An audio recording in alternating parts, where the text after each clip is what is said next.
So good morning, welcome again to another video about Python programming. And this video is created for my students under the Advanced Programming by Ma'am Salazar. So here we will be talking about variables. So what is variables? So variables are containers for storing data values. Unlike other programming languages, Python has no command for declaring a variable. A variable is created the moment you first assign a value of it. Ayan. So, for example, assign the value of 5. Ayan, 5. And the y is equals to, ayan. So, in here, 5 will be the value of x. We assign the value of 5 to x, and Ma'am Salazar to the variable y. So, example, print natin siya. Samahin ko na x, then y. Ayan. So, ganun yung pag-declare ng variable or yung paggamit ng variable. So, variables do not need to be declared with any particular type. So, sa nakikita niyo, based on our example, hindi tayo nagde-declare ng data type. Ayan, kasi pwede naman daw. And it can even change type after they have been set. So, for example, naset mo na yung variable na yon, and then binago mo yung value ng variable na yon. Ayun. Ang mag-read niya is the new value of the variable. So for example, you declare x is equals to 5. Lagay natin ang comments ha. Lagay natin doon. X is of the type int. Ayan. So kasi technically alam mo na integer say 5. So the value of x is an integer and it is number 5. Ayan. And then nagbago yung value ng x. Ginawa natin siyang Salazar. Ayan. So, gawa lang tayo ng comment. Comment, for example, x is now of type str or what we call string. Ayan. So, paano natin ipiprint yan? So, call mo yung print function.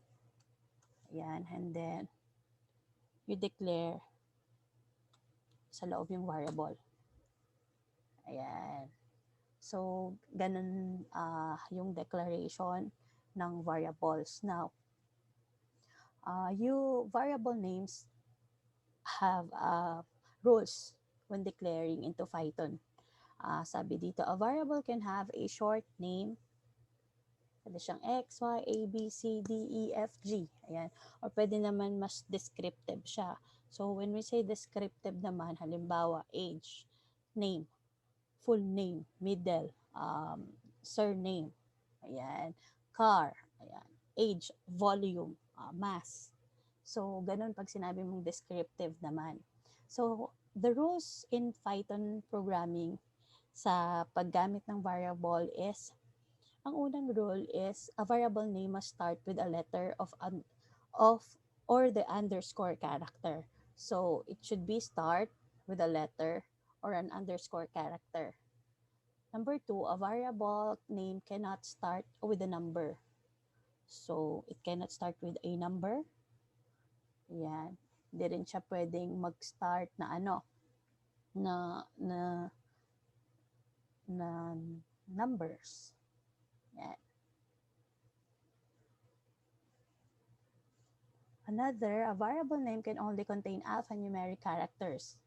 So, alphabets and then underscore. Yan. And numbers. Yan yung pwedeng makontain ng variable. And then, variable names are case sensitive. So, pag sinabi mong age, hindi siya parehas ng age. Ayan. So, mag-sample tayo ng variable naming. So, for example, lagay natin legal variable name. Sample. myvar. myvar. Ayan. Ayan. Pwede ring my underscore var. Yan. O kaya naman, pwede ring iba pa.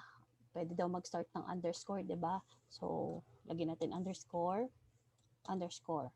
Ayan. So, pwede yan. So, ano pa yung pwede? Lagay natin. Halimbawa, gusto ko naman uppercase yung var. Yan, pwede din yan. These are all allowed. Another, gusto ko naman naka-caps lock lahat siya. Yan. Pwede rin yan. Kaya naman, pwede rin yung lagyan natin ng number. For example, my var 2. Yan. So, yan yung mga legal variable names na pwede natin gamitin. Nag-set lang ako ng example. Now, paano naman daw pag mga illegal var names? Ayan. So, for example, di ba sabi, bawal ang number. Mag-umpisa, 2. My var. Ayan. So, mali yan. Syntax error kagad. For example, my var is equals to Salazar. Okay, can't assign. Ayan. Kasi nare-read ni Python na siya ay isang operator. Now, mayroon naman din paraan para ma-declare si hyphen. Ayan. And this is what we call escape characters. Another, for example, naglagay ka ng space. Ayan. Error. Ayan. So, ito yung mga legal variable names and then illegal variables name na pwede nating i-declare. Remember that variable names are case sensitive. Ayan. So, sabi ko nga kanina, age is different from age. Ayan. So, ganun yon. Now, how do we assign value naman to a multiple variables? So, Python allows you to assign values to multiple variables in one line. Ayan. So, pwede daw yon. So, for example, we declare A, B, C. Ayan. And then, we assign the value of, halimbawa, ito ay tatak ng bag, Gucci. Ayan. Another one, coach. Ayan. Ay, spelling ko. Ayan. And then, another one will be Kate. Kate Spade. Ayan. Ayan. So, nag-assign tayo. Ayan. So, paano natin i-print yon? Print. A, B, C. Okay. Ayan. So, ganun mag-declare ng multiple variables in Python. Ayan. Output variables. Ayan. Paano naman daw yung output variables? The Python print statement is often used to output the variables. So, napapansin nyo, di ba? Para makapag-declare tayo ng output, tina-type natin si print. Ayan, yun tinatawag natin print statement. To combine both text and a variable, Python uses the plus sign character or yung tinatawag natin na concat para daw magdugtong. So, for example, ganito, x is equals to awesome. Ayan, awesome. Ayan. Example yan. And then, print. Lagay natin doon is Python is, ayan. Ito yung plus sign or yung tinatawag natin concatenation sign. And then, the variable name na pinaglagyan natin ng awesome is the x. Ayan. Enter. So, di ba nag-concat si string at saka yung ano natin, yung variable name natin. Ayan. You can also use the plus sign character to add a variable to another variable. Ayan. So, pwede din yung adding a variable to another variable. So, paano yon? So, for example, x is equals to, lagay natin is Python is. Ayan. Yan yung value niya. Ayan.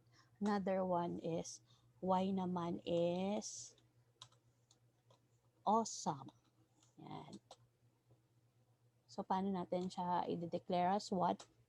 So, gawa tayo ng isang variable name na mag-hold nun. So, x plus y. Ayan. So, pwede yan. Then, print natin. Print z. Ayan. So, pwede yung isang pamamaraan para gawin natin. For numbers, the characters work as a mathematical operators. Okay. So, example ng numbers. For example, A is equals to 10. And then, B is equals to 15. Ayan. So, print. Ayan. A plus B. Ayan. So, ganun siya. Now, another one. If you try to combine a string and a number, Python will give you an error. Ayan. So, pag kinombine mo daw si string tsaka si number, magkakaroon ng error yon. So, paano, for example, ito yung example natin ha. Example natin is x is equals to, value tayo ng 10. Ayan. And then, y is equals to Salazar. Ayan. So, for example, print natin siya. And then, gumamit tayo ng concat. Ayan. X plus y. Ayan. Ayan. Possible, kung gusto mong pagsamahin yan, pwedeng idiretso mo na lang siya. Parang katulad ng ginawa natin kanina. Example, x is equals to 10. And then, y is equals to Salazar. And then, you need to print that x, y. Ayan. So, pwedeng magsama yung ganyan. Okay? This is additional video tutorial for you under my class sa advanced programming. So, sana meron kayong natutunan with regards to variables. Ayan. Thank you. And see you on next session po natin. Salamat.